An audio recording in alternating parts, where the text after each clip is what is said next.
most of the crypto industry kind of is at the point of just a plague on all your houses, burn it to the ground, and let something new be built in its stead. There is not a lot of sympathy or compassion or patience left among regular crypto industry participants for all of these people who ended up causing such catastrophic destruction. Welcome back to The Breakdown with me, NLW. It's a daily podcast on macro, Bitcoin, and the big picture power shifts remaking our world.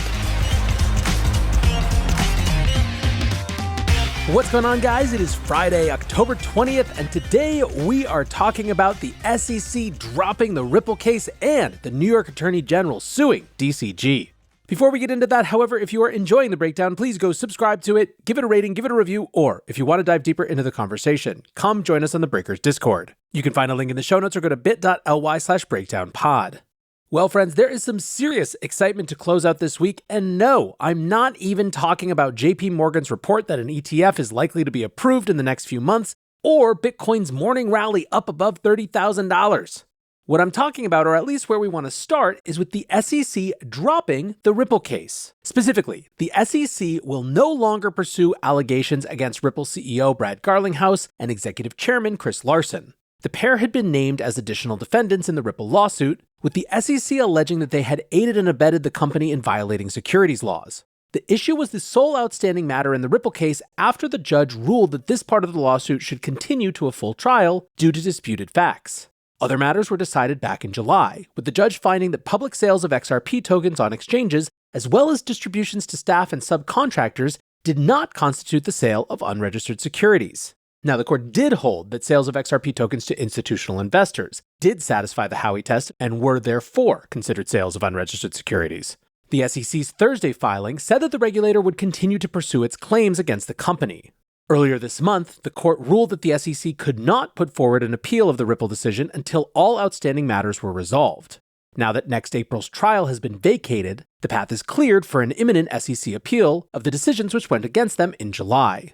Ripple, for their part, is treating this decision to abandon further claims as another small victory in their ongoing battle with the SEC. A press release from the company characterized the actions as a surrender. Garlinghouse said in a statement, "For nearly 3 years, Chris and I have been the subject of baseless allegations from a rogue regulator with a political agenda. Instead of looking for the criminals stealing customer funds on offshore exchanges that were courting political favor, the SEC went after the good guys." He added, "We look forward to the day this chapter is closed once and for all, now that the SEC has dropped the curtain on their absurd theatrics against Chris and me."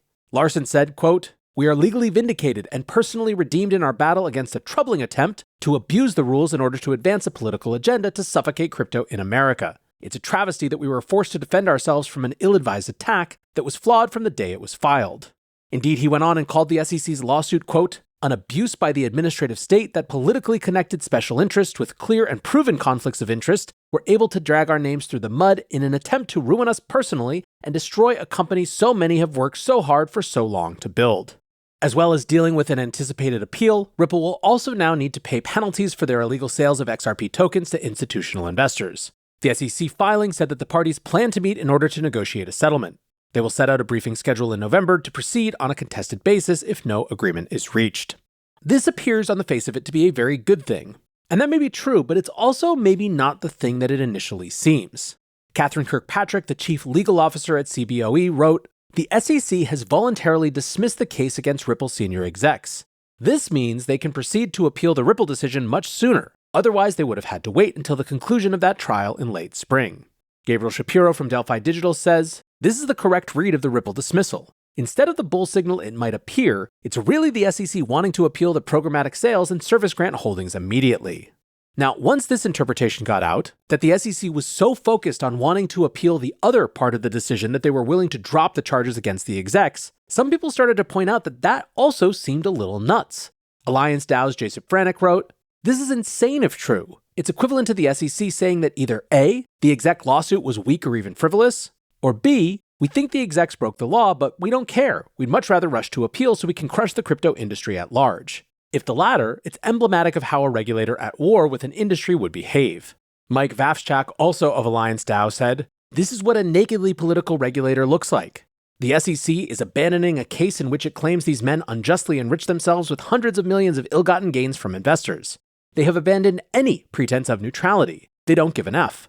Of course, that's not what the Ripple execs did. They are not bad actors. But that's what the SEC claims they did, what they argued in court, what they said before Congress. They don't care about protecting investors. They don't care about you. They care only about their power. Now, there is one other interpretation as well. On Jacob's post that I just read a moment ago, consensus lawyer Bill Hughes wrote, "Or they hate trials." That interpretation was reinforced by Elliot Stein, senior litigation analyst at Bloomberg, who said, "I wonder if the SEC wants to avoid a trial where facts could come out that maybe jeopardize the SEC's win on institutional sales." Now, it's not at all clear to me that the SEC can actually competently run a contested trial. Remember, we haven't actually seen them run a trial under Gensler, only pretrial motions and settlements. It may be that they just never had the stomach for it, and when it was headed that way, they had to back off. However, another legal action popped up at the end of this week, and we will come to that just after this quick break. Today's episode is brought to you by Kraken. For far too long, the whole financial system has been standing still, too slow, only on for certain hours, overly designed for some types of people, but not for others. Crypto, at its best, represents progress. It asks the question, what if? It invites people in instead of leaving them out. It's on 24/7, 365, and moves at the speed of real life. Not everyone believes it. We've got our fair share of detractors, but that's the way it always is when you're building something new. Kraken is a crypto company that has been through the highs and lows of the industry, facing forwards towards progress throughout. And now they're inviting us to see what crypto can be. Learn more at kraken.com/thebreakdown. Disclaimer, not investment advice. Crypto trading involves risk of loss. Cryptocurrency services are provided to U.S. and U.S. territory customers by Payward Ventures Inc., PVI, DBA, Kraken. New York Attorney General Letitia James has filed a lawsuit against Gemini Trust, Genesis Global Capital, and Digital Currency Group for allegedly defrauding 230,000 investors out of more than $1 billion. Also personally named as defendants in the lawsuit are DCG CEO Barry Silbert and former Genesis CEO Michael Moro. James is seeking to ban Gemini, Genesis, and DCG from participating in the financial investment industry in New York. Now, AG James has definitely been rapidly filing lawsuits over the recent months, with active litigation against CoinEx, KuCoin, and Celsius founder Alex Mashinsky. The allegations here relate to the events surrounding the Gemini Earn product. The lawsuit claims that Gemini lent funds to Genesis, which is owned by DCG. These funds were then lent to counterparties including now bankrupt trading firms Three Arrows Capital and Alameda Research.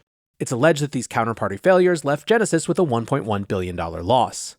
Now, it's not illegal for loans to fail and cause a lender's book to collapse. What James is alleging is that both Gemini and Genesis knew about the state of the lending business as it deteriorated and actively misled investors about the risks being taken. The lawsuit claims that Gemini knew Genesis was lending on an under-collateralized basis and had excessive concentration of loans to a single counterparty in Alameda Research. The allegations state that Alameda made up 60% of Genesis's external loan book in July 2022, and that loans were mostly secured by FTT tokens, which of course collapsed in value surrounding the failure of FTX. Both Moro and Silbert are accused of defrauding the public by attempting to conceal heavy losses which would be borne by investors. The lawsuit claims that the pair, quote, disguised $1.1 billion in losses through a months-long campaign of misstatements, omissions, and concealment. It alleges that tweets sent by DCG and Genesis following the bankruptcy of Three Arrows Capital were false, misleading, and omitted material facts. The complaint claims that, quote, DCG did not simply assume the $1.1 billion open-term liability related to Three Arrows, which could be called at any time. It replaced that liability with an illiquid 10-year promissory note. Internally, a Genesis officer objected to claiming to counterparties that they had, quote, absorbed the loss because they would be unable to defend this statement from any level of scrutiny. Now, for Gemini's part in the deception, the lawsuit claims that, quote, even after Gemini decided to terminate Earn and provide formal notification to Genesis Capital, Gemini continued to take tens of millions of dollars worth of additional cryptocurrencies from Earn investors. These additional investments were passed on to Genesis while at the same time, Gemini employees were closing out their personal positions, according to the allegations. The suit claims that Gemini's internal risk management framework fall well short of their pledge to customers, and in fact, that Gemini had internally downgraded Genesis's risk rating to junk status in February 2022 and sought to terminate the Earn program in September. According to the complaint, these were material facts for investors which Gemini had an affirmative duty to disclose. Finally, while both Gemini and Genesis claim to hold all necessary government licenses to operate their businesses, the lawsuit alleges that they should have registered under New York securities laws and failed to do so. AG James said in a statement, these cryptocurrency companies lied to investors and tried to hide more than $1 billion in losses and it was middle-class investors who suffered as a result. Now, of course, this lawsuit compounds active litigation for Gemini, Genesis, and DCG. In January, the SEC sued Genesis and Gemini for offering unregistered securities in the form of the Gemini Earn product, a claim which the two firms are currently pushing the court to dismiss, saying that the details of securities offering are not sufficiently defined. And then, after negotiations broke down surrounding the Genesis bankruptcy, Gemini sued DCG and Barry Silbert in July. In terms of response, in a statement discussing this new lawsuit, DCG said that they had been, quote, blindsided by the complaint months after cooperating with the Attorney General's investigation. A DCG spokesperson said, "We fully intend to fight the claims and look forward to being vindicated in this case. DCG has always conducted its business lawfully and with integrity. There is no evidence of any wrongdoing by DCG, Barry Silbert, or its employees."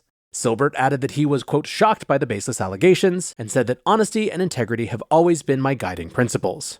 Now, Gemini, for their part, tried to kind of have it both ways and say that this suit backed up what they had been saying about Genesis and DCG for a while, but that they were, of course, innocent. They tweeted, "Today, the New York Attorney General sued Genesis, its former CEO, DCG, and DCG's CEO Barry Silbert personally for conspiring to lie and defraud Gemini Earn users and other Genesis creditors. The NYAG's lawsuit confirms what we've been saying all along, that Gemini Earn users and other creditors were the victims of a massive fraud and systematically lied to by these parties about Genesis's financial condition. With that said, we wholly disagree with the NYAG's decision to also sue Gemini. Blaming a victim for being defrauded and lied to makes no sense, and we look forward to defending ourselves against this inconsistent position." Ryan Selkis from Masari summed up much of the community's reaction when he wrote, "I'm no fan of the NYAG, but this is one of the most horrific and damning complaints I have read in crypto. Brutal, but I'm glad this final shoe has finally dropped." Separately, he also tweeted, "The only difference between DCG and FTX is that FTX used QuickBooks." James Seyfarth, an ETF analyst at Bloomberg, said, "Historically, you'd say Genesis were the adults in the room, and it really did seem like it. But I feel like there is virtually no interest rate I'd be willing to accept using this stuff as such a large chunk of the collateral, not to mention such a large chunk of the book. Like if this stuff were disclosed, I suspect a lot of Gemini Earn users would have withdrawn their crypto from the program." I think overall, when it comes to this idea that Gemini are somehow the innocent victims here, the courts will prove whatever they prove, and obviously Gemini gets to fight. But unfortunately for them, most of the crypto industry kind of is at the point of just a plague on all your houses, burn it to the ground, and let something new be built in its stead. There is not a lot of sympathy or compassion or patience left among regular crypto industry participants for all of these people who ended up causing such catastrophic destruction. Now, of course, where a lot of people went was what this means for GBTC. Travis Kling, the founder at Ikigai, said, "This strikes me as enough for SEC to put GBTC conversion on ice, at least for now." And so that, friends, is I think the next thing to watch, whether we get any intimations of what will happen next in Grayscale's attempt to convert the Grayscale Bitcoin Trust into an ETF.